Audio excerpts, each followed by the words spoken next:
என்ன சரி நடந்தது? என்ன இன்றைக்கு என்ன சொல்கிறது, இன்றைக்கு கௌரவ பாராளுமன்ற உறுப்பினர் கயேந்திரமார் ரெண்டுக்கும் வந்திருந்தது, நெல்லூருக்கும் வந்திருந்தது, இதுக்கும் வந்திருந்தது. நாளைக்கு இன்னும் கொஞ்சம் காலமாக சிறிதரம் வருவார் நினைக்கிறேன். அதை விட சாவச்சேரியில் கணக்கு விடயங்கள் கழிச்சினாங்க, ஒன்றும் காசு இல்லை. முக்கியமாக காய்ச்ச விடயங்களில் வந்து சாவச்சேரி ஆதார வைத்தியசாலை சம்பந்தமாக, கொடியாம் வைத்தியசாலை சம்பந்தமாக கொஞ்சம் கேட்டது. அந்த கொடியாம் வைத்தியசாலை ரிக்வஸ்ட் எடுத்துருக்கேன். நான் சின்ன சின்ன விஷயம் செய்யலாம். ஆதார வைத்தியசாலை எம்எஸ் வேற இல்லை, அவர் என்னோட சீனியர் தான். இங்கே வந்து எனக்கு முன்னூறு கதிரை இருக்க வேண்டிய பக்கத்தில் அவர் வேற இல்லை. அதில் அங்கே இருந்த ஏஓக்கு ஒன்றும் தெரியாது, வைத்தியசாலை என்ன நடக்கான்னு தெரியாது. ஏஓக்கு நான் சொல்லல, வைத்தியசாலை பிரச்சனை இருந்தால் கதைக்கிறோம். அதை விட இந்த பிரஜாசக்தி என்று ஒன்று கொண்டு வந்துருக்கிறாங்க. அதை நான் இந்த தமிழ்நாடு நாங்கள் எதிர்ப்பினாங்க. ஏன்னா சனம் போட்டு பிரஜாசக்திக்கு பிரேசபைக்கு தெரிவு செய்ய வைத்திருக்கீங்க, பிரஜாசக்தியை கொண்டு பிரேசபையின் வேலையிலாவே குழப்பினோம். ஸோ அது எல்லாத்தையும் நாங்கள் எதிர்ப்பினாங்க, தீர்மானம் எடுத்தினாங்க.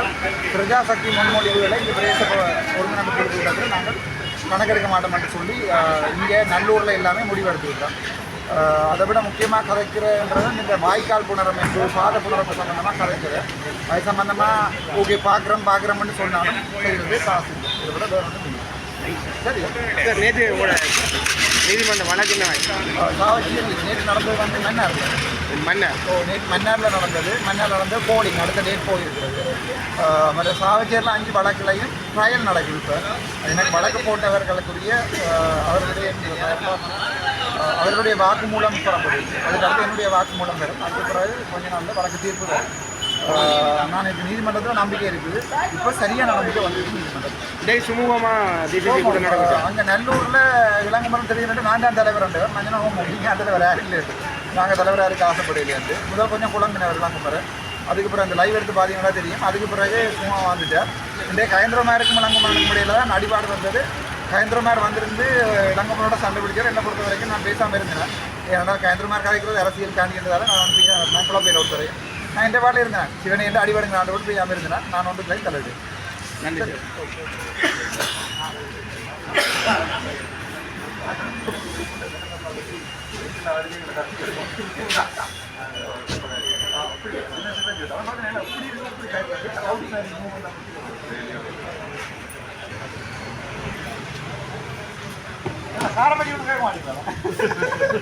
புது கார் எடுத்துக்கிறீங்க, 2,53 லட்சம் ரூபா கார் எடுத்துருக்கிறேன் கேட்க மாட்டேங்கிறோம். உண்மையா இது புதுசாக நீங்கள் பண்ணா சார் தான் BYD C6 ஒரு ரைஸ் ஒன்று எடுத்தனா அது சரியான கட்டை கால் இல்லாமல் அது ஒன்று 42 எடுத்து அதை திரும்பி 1,36 கொடுத்துட்டு 6 லட்சம் குறையுது. இந்த பிஎஸ் மேனேஜர்கிட்ட போய் இப்போவும் கேட்கலாம். நீங்கள் 1,35,00,000 டிசி போட்டுருக்கு. மாதம் 4,000-3,000 ரூபா கட்ட ஓடிது. அரசாங்கத்தால் உங்களுக்கு இன்னும் கார் அலோட் பண்ண இல்லையா? வந்தால் நான் இப்போ மட்டன் திராசனையாக தான் ஓடிது.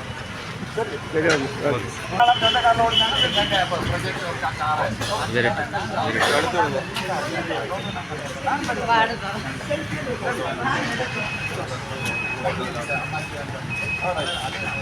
இவரே வச்சு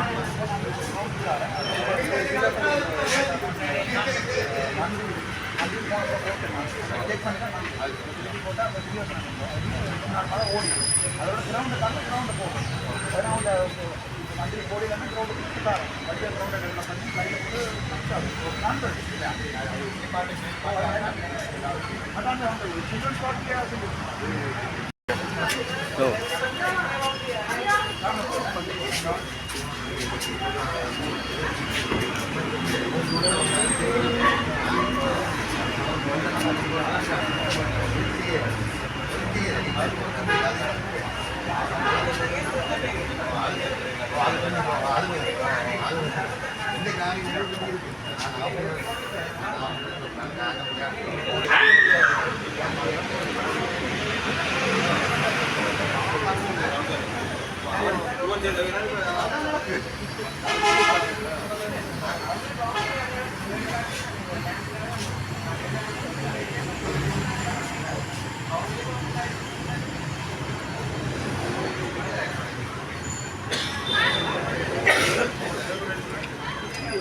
வணக்கம். இன்றைக்கு டிசிசி கூட்டத்தில் என்ன நடைபெற்றது, என்ன கலந்து ஆலோசிக்கப்பட்டது? இன்றைக்கு எங்கள் பிரதேசத்தின் அபிவிருத்தி தொடர்பாக கலந்துரையாடப்பட்டது.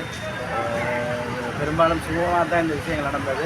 அதில் இடையில் கடைசியாக அந்த பிரஜா சக்தி என்ற ஒரு இந்த அரசாங்கத்தால் முன்னெடுக்கப்படுகின்ற அந்த விடயம் கலந்துரையாடப்படுகின்ற பொழுது அது இங்கே இருந்த என்னுடைய கௌரவ தவிசாளர்கள், தேசிய உறுப்பினர்கள், உள்ளாட்சி மன்ற உறுப்பினர்களாக இருக்கலாம், பாராளுமன்ற உறுப்பினர்களாக இருக்கலாம், அந்நேரம் இருந்த அர்ச்சனா ராமநாதன் கௌரவ பாராளுமன்ற உறுப்பினர் உட்பட அனைவரும் அந்த பிரஜா சக்தி விலைத்திட்டத்துக்கு எதிராக கருத்துக்களை முன்வைத்தோம். ஏனென்று சொன்னால் தனிப்பட்ட அரசியல் கட்சிகளினுடைய பிரதிநிதிகள் தான் அந்த விலைத்திட்டத்துக்கு உள்வாங்கப்பட்டு அந்த நிர்வாகம் அமைக்கப்பட்டிருக்கிறது. ஆகவே அதற்கு எதிராக அந்த பிரஜாசக்தி வேலைத்திட்டத்தை அந்த பிரஜாசக்தி குழுக்களால் முன்னெடுக்கப்படுகின்ற அல்லது முன்வைக்கப்படுகின்ற திட்டங்களை இந்த பிரதேச குழு கூட்டத்திலே அங்கீகரிப்பதில்லை என்ற ஒரு தீர்மானத்தை எடுத்திருக்கின்றோம். ஆகவே இந்த அரசாங்கமும் ஏனைய கடந்த அரசாங்கங்களைப் போல தன்னுடைய கட்சி ஆதரவாளர்களை வைத்து இந்த நிர்வாகங்களிலே அரசு நிர்வாகங்களிலே செல்வாக்கு செலுத்த பார்க்கின்றது. அதை நாங்கள் அனுமதிக்க முடியாது. மக்களால் தெரிவு செய்யப்பட்ட உள்ளாட்சி மன்ற பிரதிநிதிகள் இருக்கின்றார்கள். அவர்கள் ஊடாக மக்களுடைய பிரச்சனைகள் வெளிக்கொண்டுவரப்படும் என்ற விஷயத்தை நாங்கள் முன்வைத்தோம். ஆகவே அனைவரும் இந்த திட்டத்துக்கு எதிராக தங்களுடைய கருத்துக்களை முன்வைத்திருக்கின்றார்கள். அதே போல பல விஷயங்கள், பல வேலை திட்டங்கள் தொடர்பாக கலந்துரையாடினோம். எதிர்வரும் காலங்களில் முன்னெடுக்கப்பட உள்ள தென்மாட்சி பிரதேசம் சார்ந்த விஷயங்கள் பலவும் ஆக்குவரமாக கலந்துரையாடப்பட்டது. நடைபெற்ற டிசிசி கூட்டத்தில் என்ன முடிவெடுக்கப்பட்டது? பிரதேசத்தை சார்ந்து எங்களுடைய வீதி அபிவிருத்தி தொடர்பாகவும் வெள்ள வாய்க்கால்கள் புனரமைப்பு தொடர்பாகவும் மக்களின் கோரிக்கைகள் முன்வைக்கப்பட்டன. அந்த வகையிலே நாங்கள் 2026ஆம் ஆண்டுக்கான பாதையிலே ஒதுக்கப்பட்ட வேலைகள் தவிர ஏனைய வேலை திட்டங்கள் மேலதிக நிதி மூலங்கள் கிடைக்கின்ற பட்சத்திலே அவ்வாறான அபிவிருத்தி திட்டங்களை முன்னிலைப்படுத்துவதாக தெரிவித்திருக்கின்றோம். அதே போன்று இந்த பிரதேச அபிவிருத்தி கருதி தேசியம் உண்டாக பெரியா சக்தி அமைப்புக்கு எதிராக எங்களுடைய சபையில் 22ஆம் தேதியில் நடந்த ஒரு சபையானதிலே ஒரு கண்டன தீர்மானத்தை நிறைவேற்றியிருந்தோம். அது தொடர்பாக இந்த ஒருங்கிணைப்பு கூட்டத்திலே பிரஜா சக்தி தொடர்பான விடயத்திலே அந்த கருத்தை நாங்கள் முன்வைத்து அதற்கு சகல எதிர்கட்சி உறுப்பினர்கள், பாராளுமன்ற உறுப்பினர்கள் மற்றும் சபை உறுப்பினர்கள் அனைவருமே அதுக்கும் அங்கீகாரம் வழங்கியுள்ளார்கள். அந்த வகையிலே இந்த தேசிய மக்கள் சக்தியும் கட்சி சார்ந்த இந்த பிரஜா சக்தி என்பது ஒழிக்கப்பட வேண்டும். வடக்கு கிழக்கிலே உண்மையிலே மத்தியிலே அந்த திட்டம் அவருடைய கோரிக்கை அவர்களை முன்மொழிவுகள் எல்லாம் ஏற்றுக்கொள்ளக்கூடியதாக இருக்கிற நாங்கள் அவிழ்ச்சிக்கு எதிரானவர்கள் அல்ல. அந்த வகையிலே அவர்கள் மத்தியிலே செய்த முன்மொழிகள் ஏற்றுக்கொள்ளக்கூடியது. ஆனால் இங்கே வடக்கு கிழக்கிலே அவர்கள் இந்த கட்சி சார்ந்து கட்சியை முன்னிலைப்படுத்தி செய்கின்ற முடியால் ஏற்றுக்கொள்ள முடியாது. அதனால் தான் நாங்கள் இந்த கண்டன தீர்மானத்தை நிறைவேற்றியிருக்கிறோம். இன்றைக்கு சுமூகமாக போடுறேன். இந்த கூட்டத்தின் ஒரு 80% பகுதி சுமூகமாக சென்று கொண்டிருந்தது. இந்த பிரஜா சக்தி அமைப்பு தொடர்பான விடயம் கொண்டுவரப்பட்ட பொழுதுதான்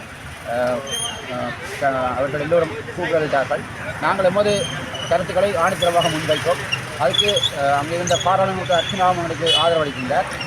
அந்த வகையிலே அவருடைய இன்றைய கூட்டத்திற்கு கூட பிரஜா சக்தியின் கூடுதலான உறுப்பினர்கள் எந்த அடிப்படையில் வந்தார்களோ தெரியாது. ஆனால் எங்களுக்கு சொன்னது பிரஜா சக்தி வளர்ச்சிட வேண்டும் என்று. ஆனால் சொன்னது கிராமத்துக்கு ஒரு சமூக குழு உறுப்பினர்கள் வருவார்கள் என்று. ஆனால் ஒரு குறிப்பிட்ட கிராமத்திலே வரணி கிராமத்திலே பார்த்தால் அங்கே சமக்கார விலையும் வந்திருக்கின்றார்கள். பிரஜா சக்தியில் இருக்கின்ற பிரஜா சக்தி தலைவர்களும் வந்திருந்தார்கள். அப்போ அப்படி எல்லா கட்சி சார்ந்த உறுப்பினர்கள் இந்திய கூட்டத்திற்கு கூட முன்னிலைப்படுத்தி வந்திருக்கிறார்கள். அவர்கள் எங்களுடைய கூட்டத்திலே சில சலசலப்புகளை ஏற்படுத்தி கொண்டிருந்தார்கள். ஆனால் அதற்கும் எங்கள் சபை எதிர்க்கட்சி உறுப்பினர்கள் ஆதரவாக இருந்தபடியாக அந்த தீர்மானங்கள் நாங்கள் வெற்றிகரமாக கொண்டு வருகிறோம்.